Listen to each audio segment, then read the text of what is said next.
गर्मियों के दिन थे और गर्मियों की छुट्टियां भी चल रही थी। राहुल ज्योति एक शाम दोनों अपने घर के बाहर खेल रहे थे। तभी उनकी मम्मी, और राहुल ज्योति जरा इधर आओ जल्दी से। तभी राहुल और ज्योति अपने घर को चले आए। जैसे ही राहुल ज्योति घर के अंदर आए और अपनी मम्मी को मुस्कुराते हुए देखकर, क्या बात है मम्मी, आप इतना मुस्कुरा क्यों रही हो? बात ही कुछ ऐसी है, तुम्हारी नानी का कॉल आया था, आज उन्होंने हमें बुलाया है, कल को हम सब नाना नानी के घर जा रहे हैं। फिर ये सुनकर तो राहुल ज्योति की खुशी आसमान छू गई। चलो पैकिंग शुरू कर देते हैं, नाना नानी के गांव चलते हैं और एंजॉय करते हैं।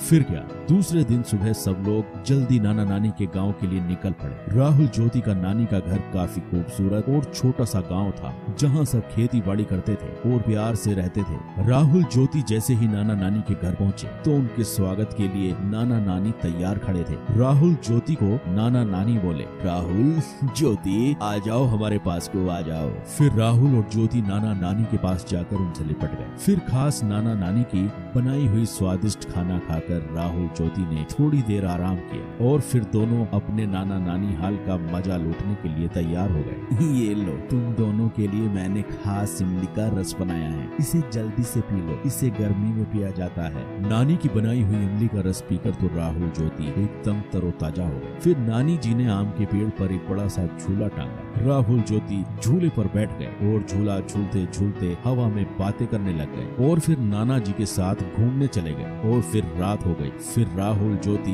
नानी जी के साथ रात के खाने के लिए फिर घूमकर घर लौट आए। नानी जी, मैं आपके हाथों से खाऊंगा। नानी मुझे भी खिलाओ ना। ये सुनकर नानी जी हंसने लगी। ठीक है, मैं तुम दोनों को अपने हाथों से खिलाती हूँ। फिर क्या, राहुल ज्योति ने नानी के हाथ से पेट भर कर खाना खाया और खाना खाने के बाद सब लोग सोने की तैयारी करने लगे और फिर राहुल ज्योति को गर्मी महसूस होने लगी। नानी जी, घर के अंदर कितनी गर्मी महसूस हो रही है, पंखा भी गर्म हवा फेंक रहा है, आपके घर में एसी भी नहीं है। हमें तो एसी की आदत है, अब तो हमें रात भर नींद नहीं आएगी। यह सुनकर नाना नानी के साथ सब लोग हंसने लगे। यह देखकर राहुल और ज्योति ज्यादा कंफ्यूज हो गए।